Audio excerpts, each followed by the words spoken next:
असर हो रहा है थोड़ा। मुझे सदन को सूचित करते हुए अत्यंत दुख हो रहा है कि अविभाजित मध्य प्रदेश के विधानसभा के पूर्व सदस्य श्री पुनीत राम साहू जी का दिनांक 15 जनवरी 23 तथा अविभाजित मध्य प्रदेश के विधानसभा के पूर्व सदस्य राधेश्याम शर्मा जी का दिनांक 23 जनवरी 2023 को निधन हो गया है। पुनीत राम साहू का जन्म 1 जनवरी 43 को ग्राम वासिन तहसील राजिम तत्कालीन जिला रायपुर में हुआ था। श्री पुनीत राम जी साहू का मुख्य व्यवसाय कृषि था। वे ग्राम पंचायत बासिन के सरपंच, जनपद सदस्य, फिंगेश्वर के जनपद अध्यक्ष, मंडी समिति राजिम के मंडी अध्यक्ष रहे। वे भारतीय जनता पार्टी के टिकट पर राजिम निर्वाचन क्षेत्र से सन 85 में अविभाजित मध्य प्रदेश विधानसभा के सदस्य निर्वाचित हुए। उन्होंने किसानों के हितों के लिए सदैव संघर्ष किया। उनकी राजनीतिक एवं सामाजिक कार्यों में विशेष रुचि थी। उनके निधन से प्रदेश ने एक वरिष्ठ राजनेता एवं समाज सेवी को खो दिया है। राधेश्याम जी शर्मा का जन्म 21 मई 1944 को रायपुर में हुआ था। उन्होंने BA LLB तक शिक्षा प्राप्त की थी। उनका मुख्य व्यवसाय कृषि था। युवावस्था से ही उन्होंने सहकारी आंदोलन तथा युवक कांग्रेस के माध्यम से राजनीतिक जीवन प्रारंभ कर दिया था। वे सहकारी संस्थाओं के सदस्य एवं पदाधिकारी रहे तथा सहकारिता आंदोलन का अध्ययन करने हेतु उन्होंने अनेक देशों की यात्रा की। भारतीय राष्ट्रीय कांग्रेस की टिकट पर वे 93 में भाटापारा विधानसभा क्षेत्र से अविभाजित मध्य प्रदेश विधानसभा के सदस्य निर्वाचित हुए। उनकी सहकारिता क्षेत्र में विशेष अभिरुचि थी। उनके निधन से प्रदेश ने एक वरिष्ठ राजनेता एवं समाज सेवी को खो दिया है।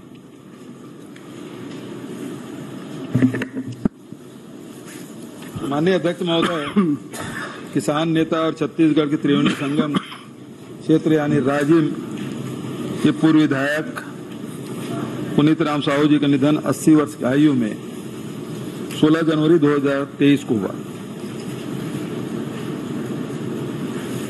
साहू जी का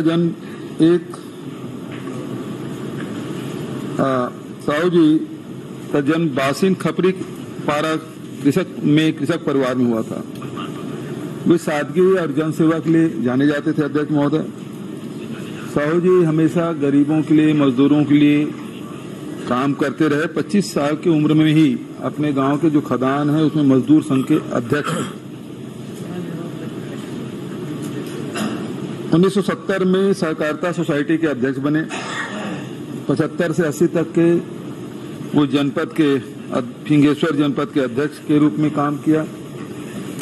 96 में कृषि उपज मंडी राजिम के अध्यक्ष बने और 85 से 90 तक वे विधायक चुने गए। आजीवन वे जन समस्या को लेकर संघर्ष करते रहे। साहू जी के निधन से राजिम विधानसभा और प्रदेश के लिए एक अपूर्णीय क्षति। मैं ईश्वर से प्रार्थना करता हूं कि अपने चरणों में स्थान दे और परिवार को दुख सहने की क्षमता प्रदान करें। राधेश्याम शर्मा जी के साथ हम लोग विधायक थे। अध्यक्ष महोदय, उनका निधन 23 जनवरी 2023 को हुआ। राधे भैया का जन्म 21 मई 1943 को हुआ था। वे BA LLB तक की शिक्षा प्राप्त की।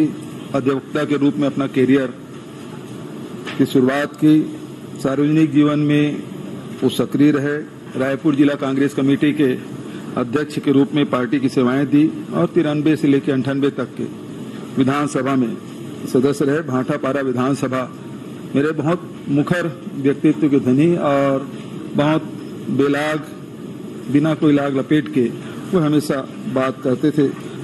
सहकारिता क्षेत्र में उसके योगदान को भुलाया नहीं जा सकता। मध्य प्रदेश की विधानसभा में कई समितियों के सभापति के रूप में भी उन्होंने काम किया। नाबार्ड के चेयरमैन के रूप में उन्होंने काम किया। किसान कांग्रेस के प्रदेश के उपाध्यक्ष के रूप में, रायपुर जिला में सहकारी भूमि विकास बैंक के अध्यक्ष, इफको और क्रिप्को के सदस्य, भारतीय राष्ट्रीय सहकारी यूनियन के चयनित प्रतिनिधि आदि अनेक पदों पर उन्होंने काम किया और इस कारण से सहकारिता क्षेत्र में उसका गहरा अनुभव रहा है। अध्यक्ष महोदय, बहुत लंबी बीमारी से जूझते रहे, लेकिन उस स्थिति में भी उसकी सक्रियता में कभी कोई कमी नहीं आई।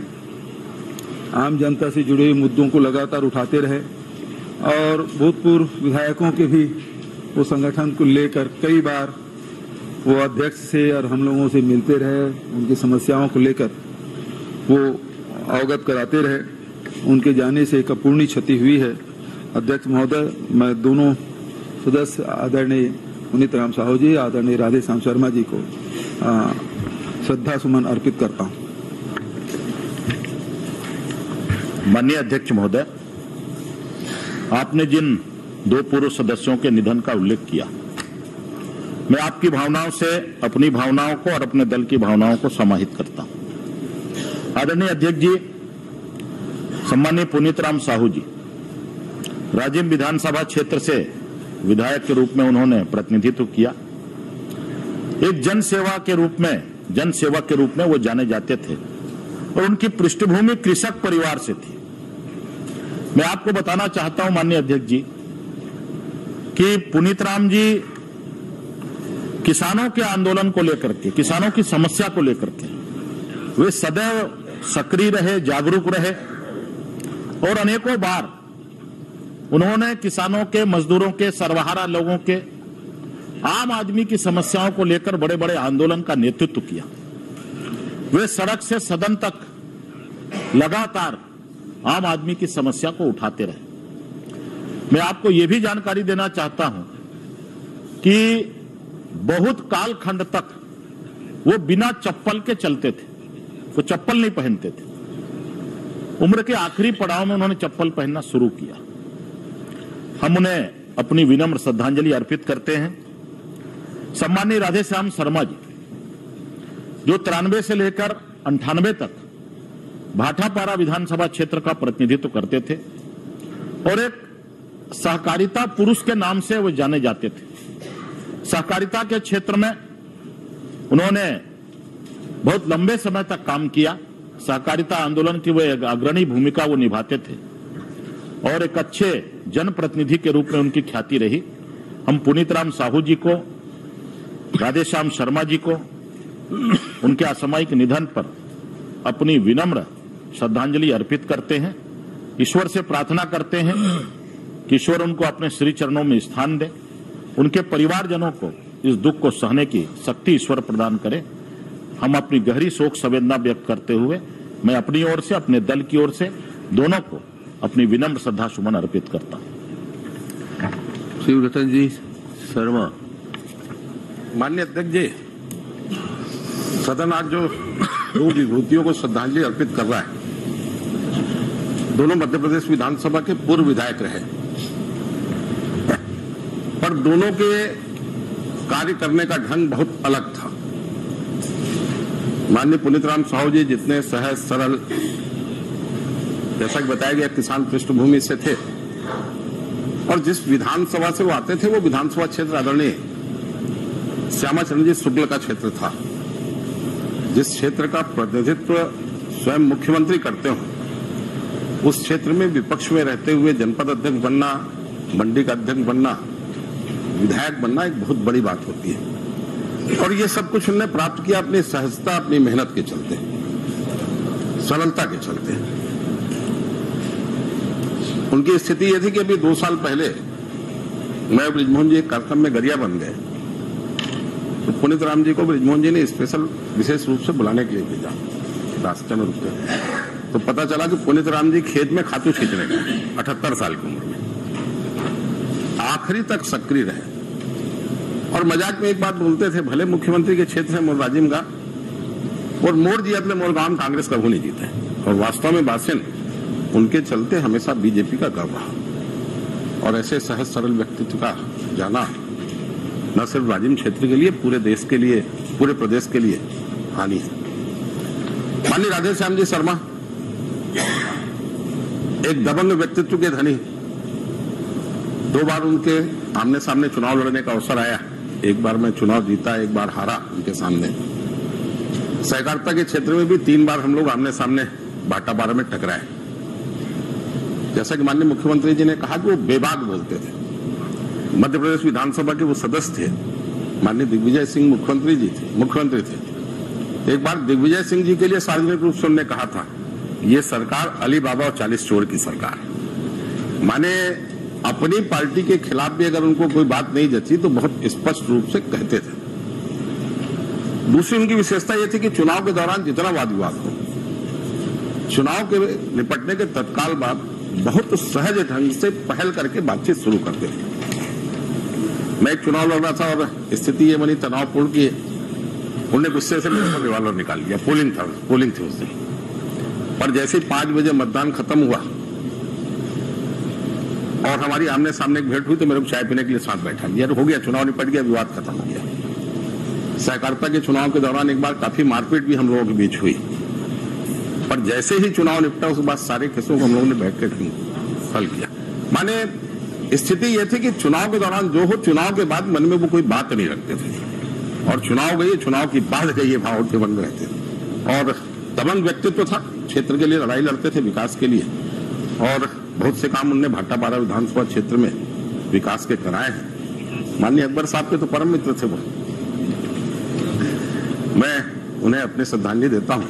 परमपिता परमेश्वर से प्रार्थना करता हूं कि दोनों मृतात्माओं को अपने श्री चरणों में स्थान दे और परिवार को दुख सहने की क्षमता प्रदान करें।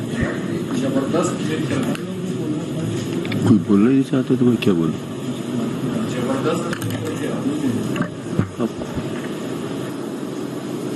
मरकाम जी, आप बोलना चाहते हैं क्या? मैं सदन की ओर से शोकाकुल परिवारों के प्रति हार्दिक संवेदना व्यक्त करता हूं। दिवंगतों के सम्मान में सदन कुछ देर मौन धारण करेगा।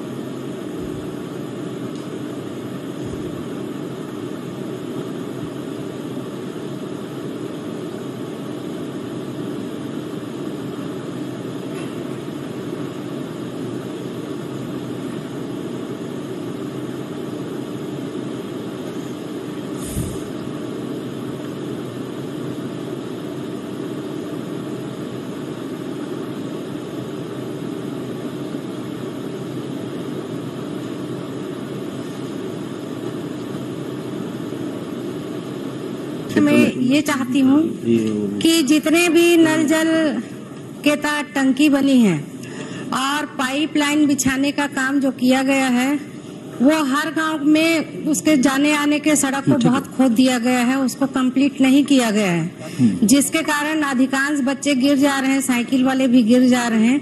तो मैं माननीय आपके माध्यम से माननीय मंत्री जी से यही कहना चाहती हूँ कि वो सारे काम को कंप्लीट करा दें। और दूसरा और पूछना चाह रही हूँ कि मेरे विधानसभा क्षेत्र में बहुत सारे गांव जो है सूखा से पीड़ित है, जबकि वहाँ गंगरेल है, मुरुमसिली है, डैम है, सोंडू डैम है, लेकिन सियादई, मोहलई और पथरीडीह में पानी नहीं है, वहाँ बहुत परेशान है। और उसके अलावा मोहंदी आगे चले जाए तो मोहंदी और मगरलोड में भी पानी की बहुत संकट है। पिछले बार मैंने बहुत ज्यादा प्रयास किया था, लेकिन आप सीधा प्रश्न कीजिए कि आपके यहाँ क्या प्रश्न है, वो ये पूछना चाह रही हूँ कि जो गांव सूखा है वहाँ अभी तक नल जल की व्यवस्था नहीं है, तो जहाँ है वहाँ पहले ना करके जो जहाँ नहीं है वहाँ एक सर्वे करके उनको किस प्रकार से पानी दिया जाएगा। तो इसमें गांव है सियादई, मोहलई, पथरीडीह, अमलीडीह, मोहंदी, मगरलोड और कपालफोड़ी। तो यहाँ जो है जनता को सुचारू रूप से पानी मिल सके, इसकी व्यवस्था करा देंगे क्या? ठीक है माननीय मंत्री जी। माननीय उपाध्यक्ष जी, सबसे पहले तो आपको बधाई। साथ ही साथ निश्चित तौर पे जो योजनाएं कंप्लीट हो चुकी हैं, आपकी चिंता जायज है। आपके सामने ही मैं निर्देश दे रहा हूं कि जो जो योजनाएं पूरी हो चुकी है वहाँ पे सर्वे करवा लें, और अगर ऐसे गड्ढे वहाँ पे होंगे तो उसको तत्काल प्रभाव से रोड को, रास्ते को खोद दिया गया है लंबा लंबा जी, तत्काल प्रभाव से उस रोड को जी रिपेयर करवाया और जाए। सूखाग्रस्त जो गांव है माननीय मंत्री महोदय जी, उस पर आपके विधानसभा में बता रहा हूँ सीधा, आपके विधानसभा में 2 मल्टी विलेज स्कीम भी, जो सूखाग्रस्त एरिया जो है आपका, उस तरफ के 2 मल्टी विलेज स्कीम बन के तैयार है। एक साकरा समूह जल प्रदाय योजना है और दूसरा घुटला समूह जल प्रदाय योजना, जिसमें साकरा में 40 गांव को लिया जा रहा है और घुटला समूह घटुला में 36 गांव को न लिया जा रहा है। तो आप निश्चिंत रहे, आपकी चिंता। लेकिन माननीय मंत्री महोदय, सूखा उधर नहीं है, सूखा कुकरेल के आसपास जो पानी की दिक्कत है, कुकरेल के आसपास सियादई, मोहलई और मोहंदी और पथरीडीह, मगरलोड, कपालखोड़ी और अमलीडीह। आपने जितने नाम बताए सबको नोट कर लिया गया है। जी जी, निश्चित तौर पे आपको वहाँ की ना योजना की ना जानकारी मैं उपलब्ध करा दूंगा। माननीय धन्यवाद सर।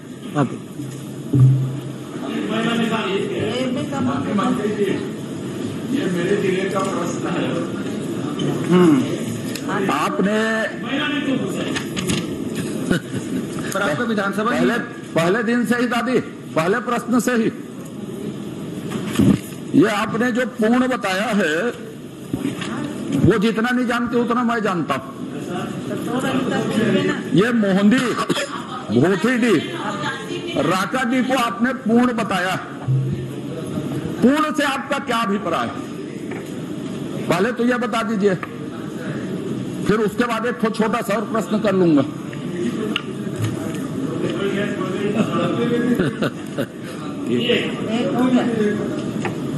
पूर्ण का मतलब कंप्लीट। यही हालत, यही कारण है। माननीय अध्यक्ष महोदय, उतना मैं भी जानता हूं। मेरे सामने और मेरे सामने नहीं तो लक्ष्मी ध्रुव जी माननीय के सामने क्या भौतिक सत्यापन करवाएंगे कि पूर्ण हो गया है तो उन चारों गांव में पानी सप्लाई हो रही क्या? मंत्री जी, यदि उसको पूर्ण मानते हैं तो अब आपका 2 प्रश्न हो गया, आप इसके बाद उसमें उत्तर क्लियर। अब मेरे सामने मंत्री जी आप जवाब दीजिए। मिल रहा है, भौतिक सत्यापन करवा लें। सम्मानीय विधायक जी के सामने हम करवा लेंगे। श्री दलेश्वर साहू जी, हो गया। दलेश्वर साहू जी, एक योजना पूरी। श्री प्रकाश सरकजीत नायक जी। माननीय उपाध्यक्ष महोदय, मैं आपके माध्यम से वन मंत्री से पूछना चाहूंगा कि रायगढ़ जिला के अंतर्गत 19, 20, 20-21 में डीमे पद से धर्मजगढ़ और रायगढ़ वन मंडल को कितना राशि दिया गया और उन राशियों को खर्चा किन किन कार्यों में दिया किया गया? माननीय मंत्री जी। माननीय उपाध्यक्ष महोदय, रायगढ़ वन मंडल 19-20 वन्य प्राणी से सुरक्षा में पेट्रोलिंग कार्य 4 लाख, व्यय राशि 82,983। इसी प्रकार से हाथी प्रभावित क्षेत्रों में लोगों की सुरक्षा हेतु राशि 87,594। 19-20 रायगढ़ वन मंडल हाथी प्रभावित क्षेत्रों में हाई बीम टार्च 1,50,000। 19-20 रायगढ़ हाथी व्यवहार से संबंध में जागरूकता संबंधी ग्रामीणों को प्रशिक्षण 2,25,000। इसी प्रकार से बहुत लंबी लिस्ट मैं आपको दे दूंगा कॉपी। माननीय उपाध्यक्ष महोदय, हाई बीम लाइट में दोनों वन मंडल में 6.5 लाख की खरीदी की गई है और वो नियम से खरीदी नहीं की गई है, रेट से बहुत ज्यादा ऊपर कीमत पर खरीदी की गई है। डीएमएफ की राशि का बंदरबांट किया गया है, क्या आप जांच कराएंगे क्या इस दोनों का? माननीय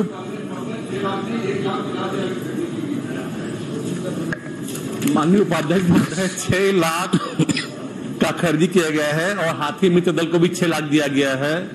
हाई बीम लाइट 6 लाख की खरीदी की गई है। आपको आपके विभाग ने गलत जानकारी दिया है, कृपया उस विभाग से बोलिए कि सही जानकारी आए। महोदय, हाथी मित्र दल को 1,52,000 दिया गया है। सौरभ सिंह जी। माननीय उपाध्यक्ष महोदय, माननीय मंत्री जी ने अपने जवाब में दिया है कि प्रदेश में तेंदुपत्ता की खरीदी 2019-2020 बीच के 2 साल में नहीं, बोलते कोरोना था। उसके बाद 2022-2023 में जो 4 साल आपकी सरकार ने तेंदुपत्ता की खरीदी की है, उसमें सिर्फ 4.81 लगभग 5% आपकी ग्रोथ हुई है। ये ग्रोथ नहीं होने का क्या कारण है? माननीय उपाध्यक्ष महोदय, ये तो प्राकृतिक व्यवस्था के ऊपर है। तेंदुपत्ता का जितना तेंदुपत्ता जंगल में आएगा, उगेगा, तो उसके आधार पर ही ग्रोथ आएगा। और यदि मौसम खराब है और उतना यदि मान लो उत्पादन नहीं हो पाया, तो उसमें ग्रोथ की कोई बात ही नहीं है। माननीय उपाध्यक्ष महोदय, आप वन क्षेत्र से आते हैं। तेंदुपत्ता की खरीदी 2 प्रक्रिया के तहत की जा रही है। एक, जो जंगल का ऑक्शन होता है और ऑक्शन में व्यापारी पत्ता लेके चला जाता है, और जो पत्ते का ऑक्शन नहीं होता उसको वन विभाग वाले संग्रहण समिति से लाके उसको जमा कर लेते हैं और उसके बाद दिया जाता है। ये ग्रोथ के 2 कारण है, ग्रोथ न होने के 2 कारण है। या तो आपका जो व्यापारी है वो पत्ता पूरे दिन खरीदी करके नहीं ले जा रहा है, इस कारण ग्रोथ नहीं हो रहा है, या फिर जो नक्सल प्रभावित क्षेत्र है उसमें जितना पत्ता का संग्रहण होना था उतना संग्रहण नहीं हो रहा है। तो आपसे मैं जानना चाहता हूं कि प्रदेश के जो नक्सल प्रभावित क्षेत्र वन मंडल है उनमें कितनी ग्रोथ हुई है, प्लस या माइनस? माननीय उपाध्यक्ष महोदय, ये पूरे आंकड़े बहुत लंबे चौड़े आंकड़े हैं, कितना प्लस माइनस है मैं आपको अलग से जानकारी दे दूंगा। लेकिन सवाल इस बात का है कि जो नक्सल प्रभावित क्षेत्र है उसमें भी जो हमारे 901 समितियां हैं उसके माध्यम से लगभग 13 लाख संग्राहक हैं, उसके माध्यम से खरीदी होती है। वो हमारे रिकॉर्ड में रहता है कि कितनी खरीदी हुई, जो कितना संग्रहण हुआ, और वो संग्रहण के आधार पर ही विक्रय होता है। तो अब बाकी यदि ग्रोथ की यदि बात है तो वो पूरा कैलकुलेशन।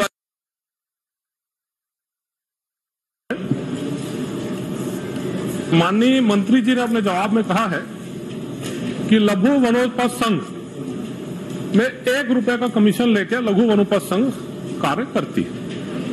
मैं आपसे जानना चाहता हूं, इन पत्तों में ऑक्शन 4000 के नीचे का, 4000 के ऊपर का ऑक्शन आया तो आपने दे दिया, जिनमें नहीं आया वो संग्रहण केंद्रों में आ जाते हैं वन उपज संघ के। उन संग्रहणों केंद्रों में जो नुकसान होता है वो नुकसान की भरपाई कहां से होती है? 1 रुपए में अगर व्यवस्था की जा रही है तो नुकसान की भरपाई कहां से होती है? मैंने अपने मूल प्रश्न पूछा था कि वनोपज संघ प्रॉफिट में है कि लॉस में? माननीय उपाध्यक्ष महोदय, तेंदुपत्ता संग्रहण वर्ष 2008 से अब तक शुद्ध लाभ वाली समितियों में 80% प्रोत्साहन राशि दिया जाता है और लाभ का जो 15% है वो नुकसान वाली समितियों को दिया जाता है। माननीय उपाध्यक्ष महोदय, मंत्री जी घुमा कर प्रश्न दे रहे हैं, वो जो नक्सलवाद वाला और नक्सलवाद की कहानी का प्रश्न अनुत्तरित था। समझ में सब आ रहा है, मंत्री जी के भी समझ में आ रहा है, वो बात को और आगे बोलना नहीं चाह रहा हूं मैं।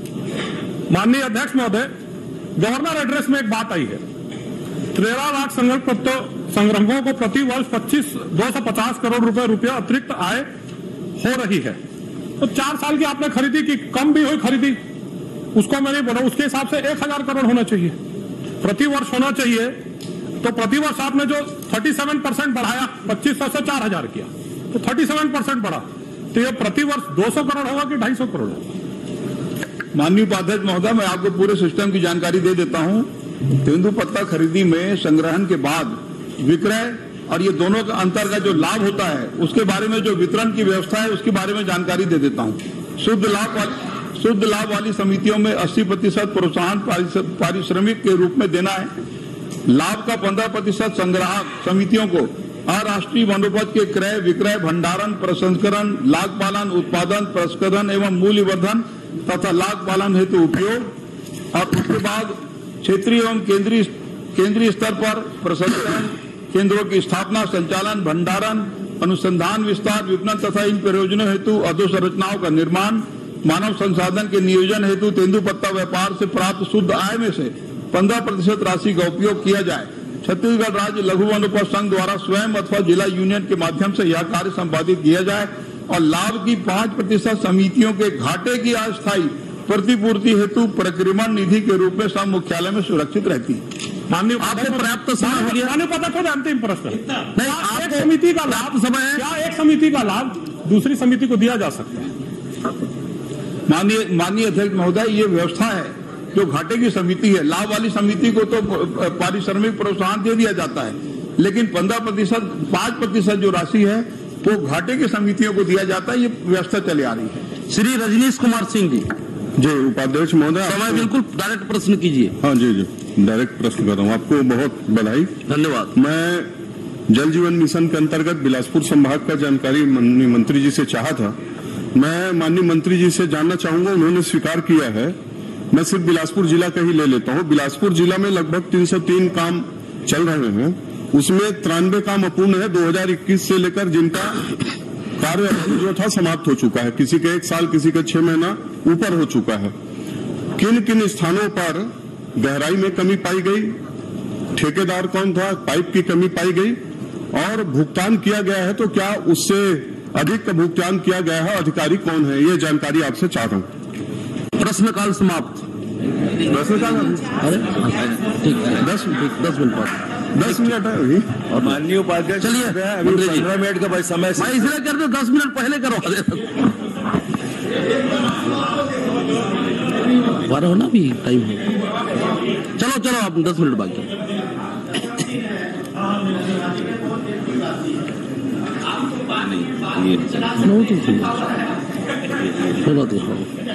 आप दीजिए।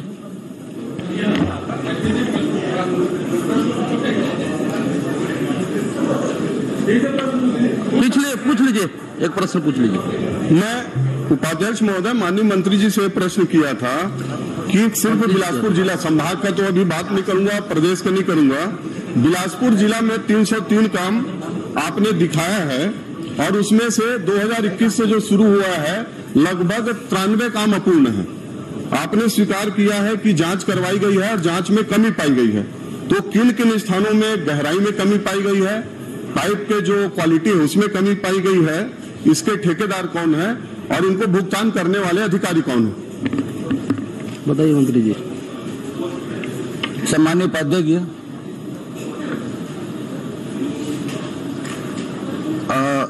विभिन्न स्थानों पर जांच किया गया।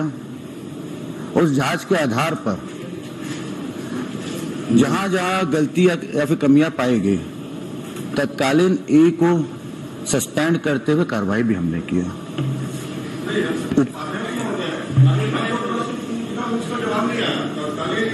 इसकी बात करें, ई का यदि आप बात करते हैं, उनको मैं तो पॉइंटेड पूछा हूं आपसे।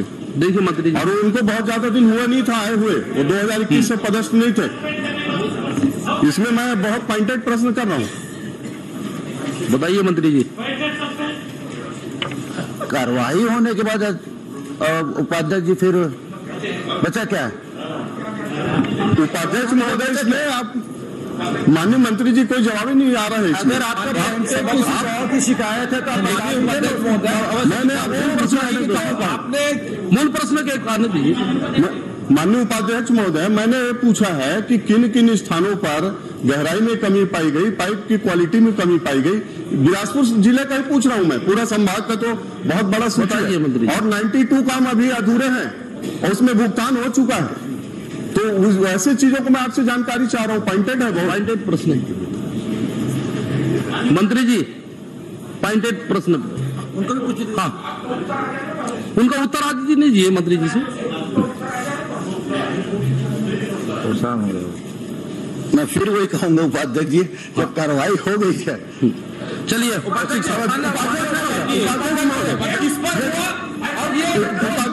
उपाध्यक्ष महोदय, तो उत्तर बता दिए ना। अधिकारी था 2021 से था क्या हो जिसको कार्रवाई की? कौशिक जी पूछ रहे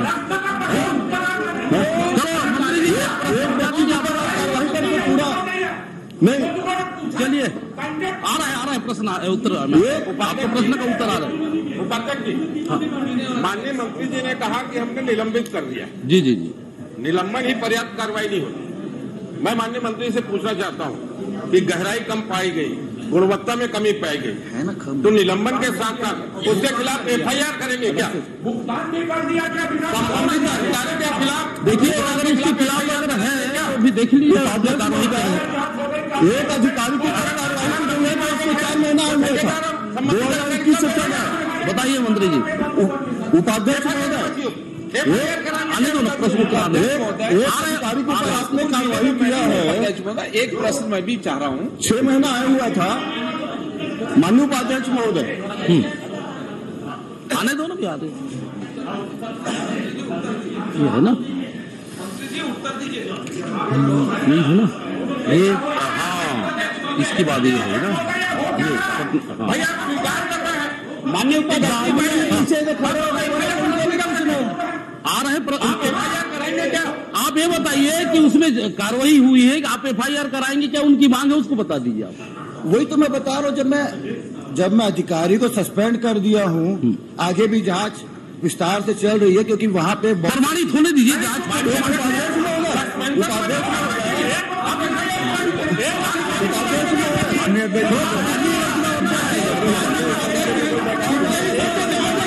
नहीं आप FIR नहीं आ सकता, विवेचना की बात बता दीजिए मंत्री जी। 2021 में कौन अधिकारी था?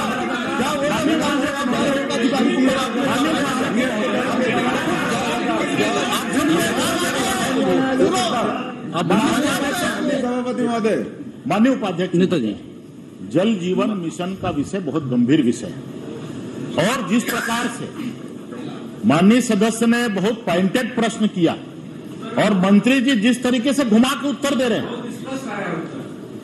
मैं आपको बताऊं, बिलासपुर संभाग का प्रश्न है, ये मेरे जिले में बताया गया है कि 1148 काम स्वीकृत हुआ है आज के प्रश्न में, और उसमें कितना पूरा हुआ है? 271 पूरा हुआ है, और 871 जो है आप इस पहुंचने की बात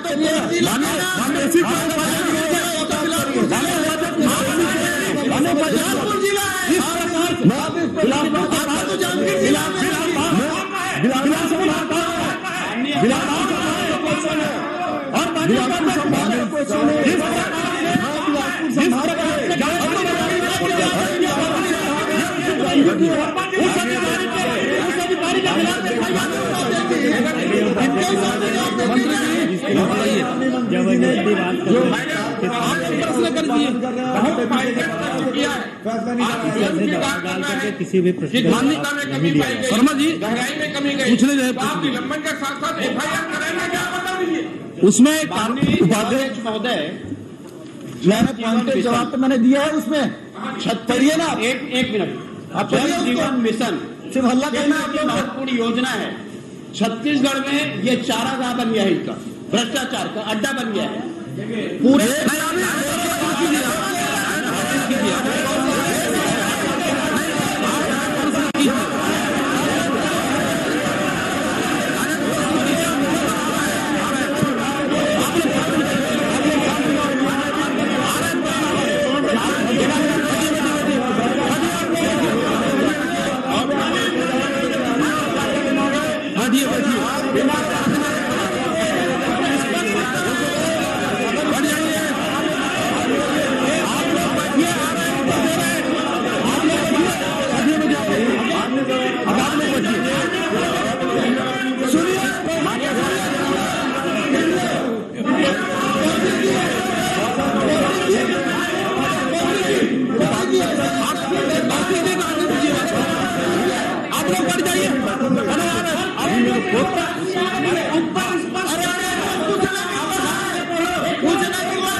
उपाध्यक्ष महोदय